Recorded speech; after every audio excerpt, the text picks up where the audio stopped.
ഒരു അടിപൊളി party wear jewellery ഉണ്ടാക്കുന്നത് എങ്ങനെയാണെന്ന് നോക്കിയാലോ. അതിനൊരു വാക്സിങ് ഷീറ്റ് വേണം. ഓൺലൈനായിട്ട് ഇത് മേടിക്കാൻ കിട്ടും. ഷീറ്റിൽ അല്പം പശ തേച്ച് ഒരു ഗ്രീൻ കളർ സ്റ്റോൺ ഒട്ടിച്ചു കൊടുക്കുക. അതിന് ചുറ്റും പേൾ ചെയിൻ ഒട്ടിക്കുക. ജ്വല്ലറി മേക്കിങ്ങിന് 2 തരം പശ ഉപയോഗിക്കാം. B7000 എന്ന് പറഞ്ഞ ഗ്ലൂവും ഫെവിക്രിലിൻ്റെ ഫാബ്രിക് ഗ്ലൂവും ഉപയോഗിക്കാം. ഞാനെപ്പോഴും ഉപയോഗിക്കുക B7000 ആണ്. കാരണം പെട്ടെന്ന് ഒട്ടുകയും ചെയ്യും, നല്ല ഹോൾഡുമാണ്.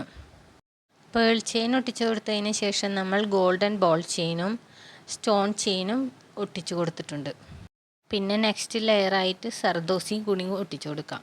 ഇത് ആരി വർക്കൊക്കെ ചെയ്യാൻ ഉപയോഗിക്കുന്ന ഒരു മെറ്റീരിയലാണ്. അതിനുശേഷം നമുക്കൊരു ക്ലിപ്പ് സ്റ്റോൺ ഒട്ടിച്ചു കൊടുക്കാം. അതിന് അപ്പുറത്തായിട്ട് കുന്തൻ സ്റ്റോൺ 2 കൂടി ഒട്ടിച്ചു കൊടുക്കാം. പിന്നെ ലാസ്റ്റ് ലെയറായിട്ട് കുറച്ച് കുന്തൻ സ്റ്റോൺസ് ചുറ്റും ഒട്ടിച്ചു കൊടുക്കാം. ഈ കുന്തൻ സ്റ്റോൺസ് പല ഷേപ്പിലും പല കളറിലും ജ്വല്ലറി മേക്കിംഗ് മെറ്റീരിയൽ വിൽക്കുന്ന കടകളിൽ അവൈലബിൾ ആണ് കേട്ടോ. തൃശ്ശൂരാണെങ്കിൽ ഫെജി എന്ന് പറഞ്ഞൊരു കടയിൽ എല്ലാം അവൈലബിൾ ആണ്. ഈ ജ്വല്ലറി ഉണ്ടാക്കുന്ന എല്ലാ മെറ്റീരിയൽസും അവിടെ കിട്ടും.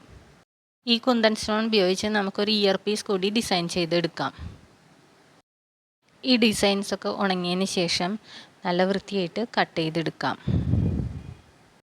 ഇനി മറുവശത്ത് ഐപ്പിൻ, ബാക്ക് സ്റ്റഡ് എല്ലാം പശ വെച്ച് ഒട്ടിച്ചെടുക്കാം.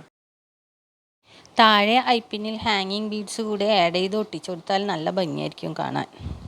ഇനി പുറകുവശത്ത് ഒട്ടിച്ചിട്ടുള്ള ഐപ്പിനൊക്കെ കാണാതിരിക്കാനായി വാക്സ് ഷീറ്റ് അതേ ഷേപ്പിൽ വെട്ടി ഒട്ടിച്ചു കൊടുക്കാം. ശേഷം ഇയർ പീസും ഹാങ്ങിങ് പീസും കൂടി കണക്റ്റ് ചെയ്യുക. ഇപ്പോൾ അടിപൊളി പാർട്ടി വെയർ ജ്വല്ലറി റെഡിയായി. ഇഷ്ടപ്പെട്ടെങ്കിൽ പറയണേ.